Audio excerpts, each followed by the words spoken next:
Very good morning to you. Morning to you. Changing the constituency boundaries so that constituencies are pretty much the same size as each other, that would reduce the number of MPs. What about a referendum on the voting system? What's going to happen there? The whole of the reform package is to try to make politics reflect modern Britain and what people want. And there have been some really bad things and old-fashioned things and inappropriate things.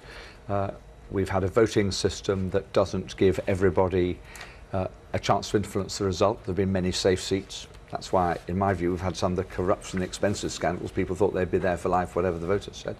So that's going to have a referendum as soon as is possible to see whether we move to the alternative vote, which allows you to put 1, 2, 3 choices rather than just across.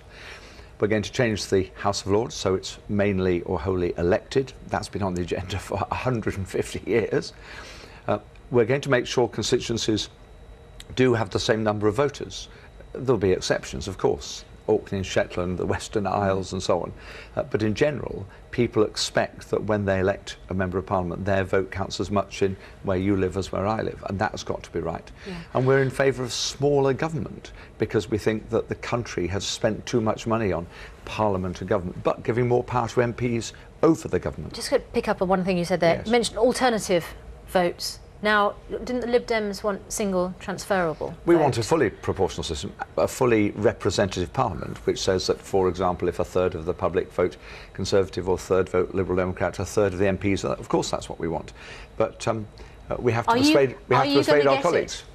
At any stage? Yes, but not in this parliament is the answer.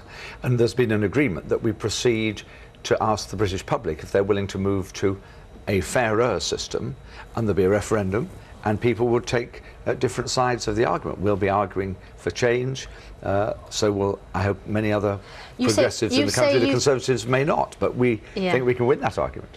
OK, because you say that you're not going to get it immediately. What gives you the confidence you can get the kind of voting reform that you have always argued for?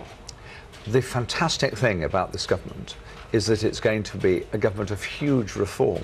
All the things I've fought all my adult life for, which is a modern political system where the government's held to account, where you don't have laws you don't need, where you have more freedoms, where you give power, all of that's on the agenda.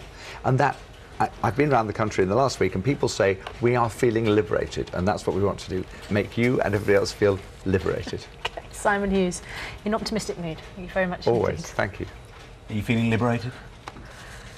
Just right at the moment. Let's be liberated to look at the too liberated on this programme.